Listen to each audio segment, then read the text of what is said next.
एक सोपं उदाहरण देतो.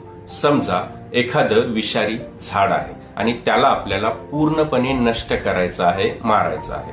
जर आपण त्या झाडाची फळं, फुलं, पानं, फांद्या तोडून टाकल्या तर ते विषारी झाड पूर्णपणे नष्ट होणार आहे का, मरणार आहे का? नाही ना.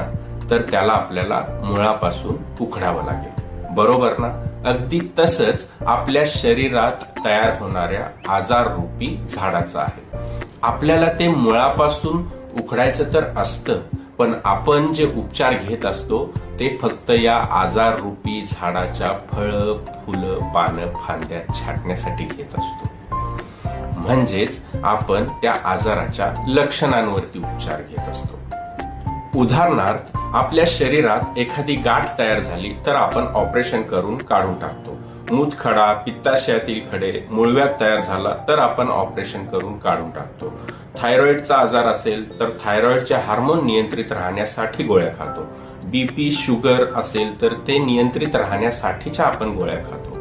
पण हे आजार ऑपरेशन करून किंवा गोळ्या खाऊन पूर्णपणे नष्ट होत नाहीत. याचे कारण आपण या आजाररूपी झाडाच्या फळं, फुलं, पानं, फांद्या छाटण्यासाठीची ट्रीटमेंट घेत असतो. म्हणजे फक्त लक्षणांवरती ट्रीटमेंट घेत असतो. आणि आजाराची प्रक्रिया म्हणजे आजाराचं मूळ आपण पाहिलेलं आहे. कोठे असते तर ते मानसिक आणि भावनिक लेवलला तुम्ही विचलित झाल्यामुळं तुमचा व्हायटल फोर्स म्हणजे जीवनशक्ती कमकुवत झालेली असते. आणि हा व्हायटल फोर्स, ही जीवनशक्ती आपल्याला आजाराच्या माध्यमातून, आजाराच्या लक्षणाच्या माध्यमातून सांगत असते की बाबा मी विचलित झाले, मी कमकुवत झाले, मला उपचार हवे आहे.